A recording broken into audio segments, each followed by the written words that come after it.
Good morning students. I Dinesh Rawat welcome you all. So आज हम discuss करेंगे CUET, that is common university entrance test. So जो भी students है जो अब 12th का एग्जाम के लिए अपेयर करेंगे एंड उसके बाद किसी भी सेंट्रल यूनिवर्सिटी में एडमिशन चाहते हैं, सो उनको अब CUET 2022 के लिए अपेयर करना होगा और ये एक तरह का मैंडेटरी एंट्रेंस एग्जाम होगा अगर आप किसी भी कोर्स को करना चाहते हैं किसी भी सेंट्रल यूनिवर्सिटी से। सो प्रीवियस वीडियो में हमने देखा था CUET क्या है और कौन इस टेस्ट को कंडक्ट करेगा। इस वीडियो में हम देखेंगे उसका जो लेटेस्ट नोटिफिकेशन आया है और क्या उसका सिलेबस है। सो हम स्टार्ट करते हैं। सो ये वेबसाइट है जिसको आप विजिट कर सकते हैं nta.ac.in। इस वेबसाइट में आप जाएंगे। वेबसाइट में आप जब जाएंगे तो यहाँ देखेंगे आप लेटेस्ट जो नोटिसेस आए हैं इनके। सो आप क्लिक करेंगे आर्काइव पे, सारे नोटिसेस आपको दिखेंगे। उसमें फर्स्ट नोटिस जो अभी लेटेस्ट है दैट इज 26 मार्च को, जो एनटीए की वेबसाइट में आपको मिलेगा, वो रिलेटेड है, एक पब्लिक नोटिस है for the conduct of common university entrance test 2022। ये यूजी कोर्सेज के लिए है test for undergraduate programs in central universities for the academic session 2022 and 23। सो इस रीड मोर पे आप क्लिक करेंगे। सो सारी डिटेल्स इस टेस्ट के रिलेटेड आपको मिलेगी, क्या इसका सिलेबस होगा, क्या इसका पैटर्न होगा। सो आइए डिस्कस करते हैं। सो इस टेस्ट लिंक पे आपने क्लिक करा तो आप यहाँ पर आपको मिल जाएगा this is the public notice जो अभी लेटेस्ट इशू किया गया था। सो इसमें देख सकते हैं आप, conduct for common university entrance test 2022 for undergraduate program in central university. अब इस टेस्ट में मेन है, पहले तो आपको पता होना चाहिए कौन सी वो ऑर्गेनाइजेशन है जो इस टेस्ट को कंडक्ट करेगी। वो है नेशनल टेस्टिंग एजेंसी NTA। उसके बाद किसके लिए, ये सेंट्रल यूनिवर्सिटीज में कोई भी कोर्स आप करना चाहते हैं उस कोर्स के एडमिशन के लिए आपको ये टेस्ट देना पड़ेगा CUET।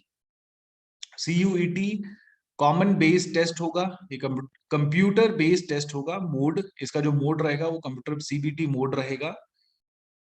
उसके बाद डेट कब से आप अप्लाई कर सकते हैं टेस्ट के लिए, तो 2 अप्रैल से नोटिफिकेशन इसका आप अप्लाई कर सकते हैं, एप्लीकेशन फॉर्म इसका अवेलेबल हो जाएगा और ये लास्ट 30 अप्रैल 2022 तक रहेगा। वेबसाइट जो है वो है ये cuet.samarth.ac.in। सो इस नोटिफिकेशन में आपको ये लिंक मिल जाएगा। इस लिंक पे आप क्लिक करेंगे, 2 तारीख के बाद एप्लीकेशन फॉर्म अवेलेबल होंगे और आप अप्लाई कर सकते हैं। एग्जामिनेशन जो मेन इंपॉर्टेंट है अब, कि हम पहले तो हम आइडेंटिफाई करेंगे कौन सी यूनिवर्सिटी है और कौन सा सेंट्रल यूनिवर्सिटी है और उसमें कौन सा कोर्स हम करना चाहते हैं। सो ये चीज आपने पहले आइडेंटिफाई करनी है। इसके लिए जैसे मैंने आपको बताया था एक वेबसाइट है, तो ये वेबसाइट आप विजिट कर सकते हैं mycurricularstructure.com। इसमें आपको सेंट्रल यूनिवर्सिटीज के नेम, आपको नेम अवेलेबल होते हैं और उनकी नैक ए ग्रेड या जो भी उनकी ग्रेडिंग है वो आपको अवेलेबल होगी। तो सेंट्रल यूनिवर्सिटी, किसी भी सेंट्रल यूनिवर्सिटी में आप जाएंगे, जैसे यूनिवर्सिटी ऑफ दिल्ली है उसमें आप जाएंगे, क्लिक करेंगे तो आपको वो कोर्सेज बताएगा कौन कौन से अवेलेबल है। सो पहला हमारा टास्क यही होता है, पहले यूनिवर्सिटी आइडेंटिफाई करें और फिर कोर्सेज। उसके बाद 12th के बाद आपको कोर्सेज करने हैं तो क्लिक करेंगे आफ्टर 12th। ये आपको लिस्ट ऑफ कोर्सेज बता देगा कि दिल्ली यूनिवर्सिटी में कौन कौन से कोर्सेज अवेलेबल हैं। सो जैसे आप देख रहे हैं बहुत सारे कोर्सेज हैं, इसमें से आप कोर्सेज सेलेक्ट करेंगे। जैसे आप बीकॉम ऑनर्स देख रहे हैं, बीकॉम है, सो अभी हम इसको डिस्कस करेंगे। तो ये वेबसाइट आप यूज कर सकते हैं mycurricularstructure.com in order to find the university and the course, कौन सा कोर्स किस यूनिवर्सिटी में अवेलेबल है। तो जैसे हमने कहा इसके जो मेन हमें देखना है कि इस पेपर में आएगा क्या। तो ये 4 सेक्शन है इस पेपर में, section 1A 1B second third. सो 1A में 13 लैंग्वेजेस, कोई एक लैंग्वेज आपको सेलेक्ट करनी है जिसका टेस्ट होगा। 1B में 20 लैंग्वेजेस हैं, उसमें से कोई एक सेलेक्ट करनी है जो 1A में इंक्लूड ना हो और उसका एक टेस्ट होगा। टोटल 50 क्वेश्चंस होंगे, उसमें से 40 क्वेश्चन 40 क्वेश्चन आपको अटेम्प्ट करने हैं। 45 मिनट्स मिलेंगे आपको हर एक लैंग्वेज के लिए। सो लेट सपोज आपने कोई फर्स्ट ए जो लिस्ट है 13 लैंग्वेजेस, उसमें से कोई एक लैंग्वेज सेलेक्ट करी, उसके लिए आपको 50 क्वेश्चंस मिलेंगे, उसमें से 40 आपने अटेम्प्ट करने हैं और 45 मिनट्स के लिए वो पेपर आपका होगा। फिर 1B से आपने कोई लैंग्वेज ऑप्ट करी, उसके लिए भी आपको 50 क्वेश्चंस मिलेंगे, 40 आपको अटेम्प्ट करने हैं और 45 मिनट्स आपको मिलेंगे। सो सबसे पहले जो इंपॉर्टेंट चीज है वो आपको क्या करना है, Candidates who wish to appear for CUET are advised to go through the required eligibility of the desired university for selecting the options from UG programs being offered. So सबसे पहला काम आपने क्या करना है, जिस यूनिवर्सिटी में आप एडमिशन लेना चाहते हैं और जिस कोर्स में एडमिशन लेना चाहते हैं, उस कोर्स की एलिजिबिलिटी आपने चेक करनी है. सो कोर्सेज के लिए जैसे मैंने बताया, आप इस वेबसाइट को विजिट कर सकते हैं. अब लेट सपोज आपने बीकॉम सेलेक्ट करा, आप बीकॉम करना चाह रहे हैं. सो अब आपको पता होना चाहिए कि यूनिवर्सिटी, दिल्ली यूनिवर्सिटी में जो बीकॉम है उसकी एलिजिबिलिटी क्या है. तो तभी आप इन सारे सेक्शन से अपने, ये जैसे लैंग्वेज है, कौन सी लैंग्वेज आपने सेलेक्ट करनी है इस पेपर के लिए, कौन सा डोमेन, सेक्शन 2 में आप देखेंगे डोमेन स्पेसिफिक सब्जेक्ट्स, कौन सा वो सब्जेक्ट है जो आपको कवर करने हैं. क्योंकि इसमें देखेंगे 27 सब्जेक्ट्स हैं आपके पास, लेकिन आपने ये आइडेंटिफाई करना है कि जिस कोर्स के लिए मैं अप्लाई कर रहा हूँ, लेट सपोज आप बीकॉम के लिए अप्लाई कर रहे हैं, तो बीकॉम की एलिजिबिलिटी क्राइटेरिया क्या है. तो सबसे पहला काम यही करना है. इसलिए इन्होंने क्लियरली लिखा है, choosing options from each section is not mandatory. अब जरूरी नहीं है आप सारे सेक्शन आपको अपेयर करने हैं. जैसे सेक्शन 3 आप देख रहे हैं, तो 4 सेक्शन यहाँ पर आपको मिलेंगे, 1A 1B सेकंड थर्ड. अब सेक्शन थर्ड में आप देख रहे हैं जनरल टेस्ट, तो मैंडेटरी नहीं है आपको जनरल टेस्ट देना है. आपको ये देखना है कि जिस कोर्स में आप अप्लाई कर रहे हैं उसकी एलिजिबिलिटी तो नहीं है जनरल टेस्ट. अगर उसकी एलिजिबिलिटी है तो आपको इस टेस्ट के लिए अपेयर करना है. ऐसे ही आप देख रहे हैं लैंग्वेजेस, तो आपको सेलेक्ट करनी है कितनी लैंग्वेजेस, एलिजिबिलिटी क्राइटेरिया क्या है उस कोर्स के लिए, तभी आप कौन सी लैंग्वेज सेलेक्ट करेंगे.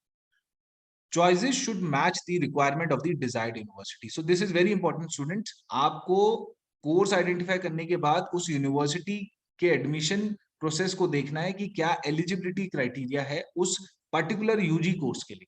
सो जैसे हम डिस्कस करेंगे, फॉर एग्जांपल हम एक commerce BCom, let suppose BCom के लिए हम डिस्कस करेंगे फॉर दिल्ली यूनिवर्सिटी.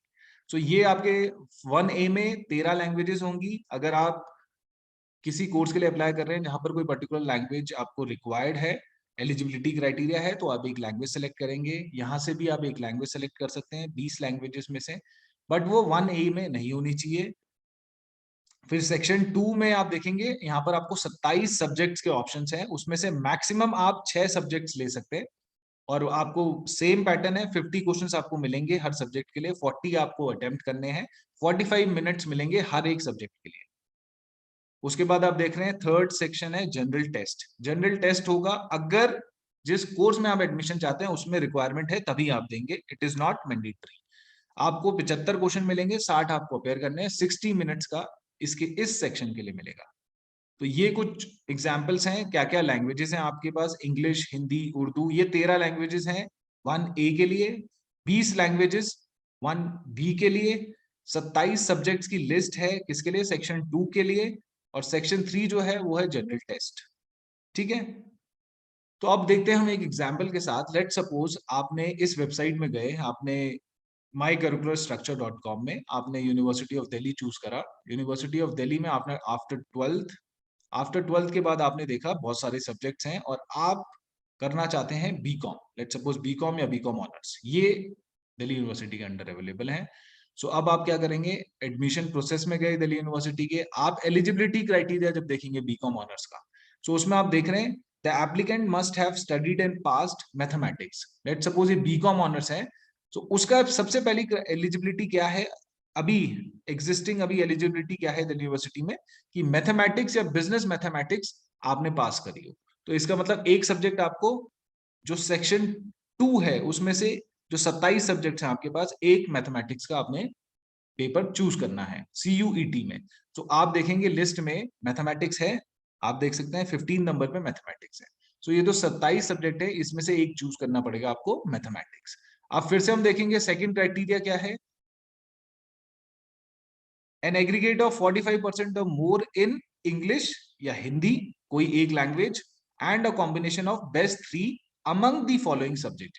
सो आपको इंग्लिश या हिंदी चूज करना है. सो यहां से देखेंगे आप इंग्लिश, 1A में आपके पास है इंग्लिश, तो एक लैंग्वेज यहां से चूज करेंगे. आप हिंदी भी चूज कर सकते हैं. तो आपने लेट सपोज इंग्लिश चूज करी, तो आपका एक क्राइटेरिया, एलिजिबिलिटी क्राइटेरिया हो गया बीकॉम ऑनर्स का. यहां से आपने मैथमेटिक्स चूज करी, वो एक एलिजिबिलिटी क्राइटेरिया हो गया. थर्ड आप देखेंगे and a combination of best 3 among the following subjects. कौन कौन से हैं, mathematics, accountancy, economics, business studies या कॉमर्स. सो ये सब्जेक्ट भी आपको लेने हैं CUET के अंदर। सो आप देखेंगे ये अवेलेबल है, अकाउंटेंसी अवेलेबल है आपके पास, यू हैव बिजनेस स्टडीज, ये भी अवेलेबल है, देन आपके पास इकोनॉमिक्स भी अवेलेबल है। सो अकाउंटेंसी लेंगे आप बिजनेस स्टडीज लेंगे, इकोनॉमिक्स लेंगे एंड मैथमेटिक्स, ये मैथमेटिक्स, एक लैंग्वेज लेंगे इंग्लिश, ये सारे आपको CUET में लेने हैं और इसका आप टेस्ट अपेयर कर सकते हैं। सो CUET के अंदर ऐसे आप सेलेक्ट अपने सब्जेक्ट सेलेक्ट करेंगे। मेन है आपको जिस कोर्स के लिए आप अप्लाई कर रहे हैं उसकी एलिजिबिलिटी जाके देखेंगे उस यूनिवर्सिटी में। सो उस यूनिवर्सिटी में जो भी एलिजिबिलिटी है वो आप देखेंगे। सो आप बीकॉम ऑनर्स के लिए आप अप्लाई कर सकते हैं। सिमिलरली आप बीकॉम में देखेंगे, बीकॉम में आपके पास इट इज नॉट मैथमेटिक्स यहाँ जरूरी नहीं है।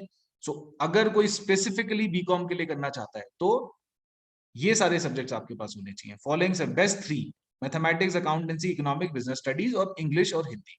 सो ऐसे आपने जिस कोर्स के लिए आप अप्लाई करना चाहते हैं उसकी एलिजिबिलिटी जाके देखिए उस यूनिवर्सिटी की वेबसाइट में। सो ये देखा आपने, और यहाँ पर आपने देखा बीकॉम ऑनर्स के लिए जनरल जो टेस्ट है वो मैंडेटरी नहीं है, तो आप जनरल टेस्ट नहीं दे सकते हैं। CUET के अंदर इट इज नॉट मैंडेटरी कि आपको जनरल टेस्ट के लिए अपेयर करना होगा। लेकिन क्यों, कब अपेयर करना होगा? जैसे कुछ कोर्सेज हैं जिसमें एंट्रेंस टेस्ट होता था अभी तक, जैसे आप देख रहे हैं BFMS, BMS, BBA, FIA, BA, business economics, तो ये कुछ टेस्ट होते थे अंडर दिल्ली यूनिवर्सिटी जिसमें मैंडेटरी होता था, एक एंट्रेंस टेस्ट होता था। तो उसके लिए ऐसे कोर्सेज के लिए आपको जर्नल जो टेस्ट है वो आपको CUET के अंदर देना चाहिए।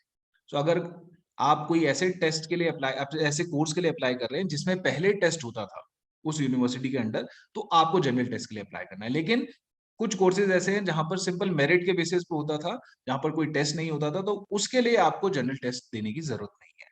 सो इट डिपेंड्स आप किस कोर्स के लिए अप्लाई करना चाहते हैं। तो ऐसे आप अपने सेक्शंस के अंदर जो सब टॉपिक्स है उसको चूज कर सकते हैं। तो ये आपके पास 27 सब्जेक्ट्स हैं, ये लैंग्वेजेस है 1A 1B, सेक्शन 2 में 27 सब्जेक्ट हैं और सेक्शन 3 जो है आपका वो है जनरल टेस्ट। तो ये आप देखेंगे मैक्सिमम आप कितने ले सकते हैं, यहाँ पर क्लियरली मेंशन है। मैक्सिमम आप देखेंगे तो मैक्सिमम 6 सब्जेक्ट्स आप ले सकते हैं सेक्शन 2 में से, जो 27 सब्जेक्ट्स आपको गिवन है उसमें से 6 आप ले सकते हैं। अब आप बहुत सारे कोर्सेज के लिए अप्लाई करना चाहते हैं, आप BMS के लिए भी अप्लाई करना चाहते हैं, बीकॉम के लिए भी और बीकॉम ऑनर्स के लिए भी। सो आपको इन कॉम्बिनेशन अपने सब्जेक्ट्स का ऐसा बनाना पड़ेगा कि आप सब कोर्सेज के लिए एलिजिबल हो जाए CUET देने के बाद। सो आप जनरल टेस्ट भी दीजिए, आप इसमें से 5 सब्जेक्ट या 6, मैक्सिमम 6 सेलेक्ट करिए। आप लैंग्वेजेस भी सेलेक्ट करिए, इसमें से एक लैंग्वेज कर सकते हैं, इसमें से एक लैंग्वेज, और फिर फाइनली आपका जो स्कोर आएगा उसके बेसिस पे आप पर्टिकुलर कोर्स के लिए अगर एलिजिबल है तो आप अप्लाई कर सकते हैं और आप एडमिशन ले सकते हैं। सो ये सिंपल प्रोसेस है CUET का। उसके बाद मीडियम जो रहेगा, जैसे हमने कहा 13 लैंग्वेजेस होंगी इसमें, आप किसी भी मीडियम में दे सकते हैं। ऑब्जेक्टिव टाइप क्वेश्चंस आएंगे, MCQ आएंगे इसमें, कोई रिटर्न टेस्ट नहीं है, this is MCQ। Computer based test है, मोड जो इसका है वो कंप्यूटर बेस्ड है। सिलेबस जो है 1A और 1B, जिसमें लैंग्वेजेस हैं उसमें language to be tested through reading comprehension. So reading comprehension RC आपके पास नॉर्मल क्वेश्चंस आएंगे। सेक्शन 2 जो सब्जेक्ट स्पेसिफिक है, जो आप अपने कोर्स के हिसाब से लेंगे, वो NCERT सिलेबस होगा उसका पूरा, class 12th only. Clearly mention है as per NCERT model syllabus as applicable to class 12th only. Section 3 में अगर जनरल टेस्ट के लिए आप एलिजिबल हैं तो उसमें आप कर सकते हैं। उसमें नॉर्मली आपका general knowledge, current affairs, general mental ability, numerical ability, quantitative reasoning, ये सारे जो नॉर्मल हमारे किसी भी एंट्रेंस टेस्ट में आते हैं वो उसका सिलेबस रहेगा। रजिस्ट्रेशन जैसे मैंने बताया 2 अप्रैल से स्टार्ट हो जाएगा रजिस्ट्रेशन, और 30 अप्रैल तक आप अप्लाई कर सकते हैं। So this is the process and क्या पैटर्न रहेगा। और जैसे मैंने आपको बताया, बहुत ही इंपॉर्टेंट चीज ये है कि choosing options from each section is not mandatory, कोई मैंडेटरी नहीं है। इट डिपेंड्स जिस कोर्स के लिए आप अप्लाई कर रहे हैं उसकी एलिजिबिलिटी क्राइटेरिया क्या है।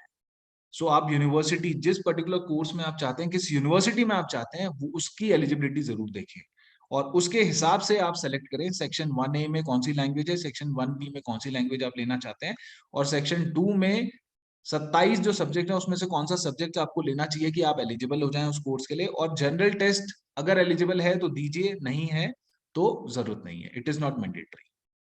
और ये वेबसाइट आप विजिट कर सकते हैं mycurricularstructure.com। इसमें सेंट्रल यूनिवर्सिटीज भी हैं कुछ, तो आप देख सकते हैं कौन से कोर्सेज अवेलेबल हैं उस सेंट्रल यूनिवर्सिटी में। So that is all. Hope आपको समझ आया हो क्या CUET का पैटर्न रहेगा और कैसे आप फॉर्म भर सकते हैं। That is all for today, thank you.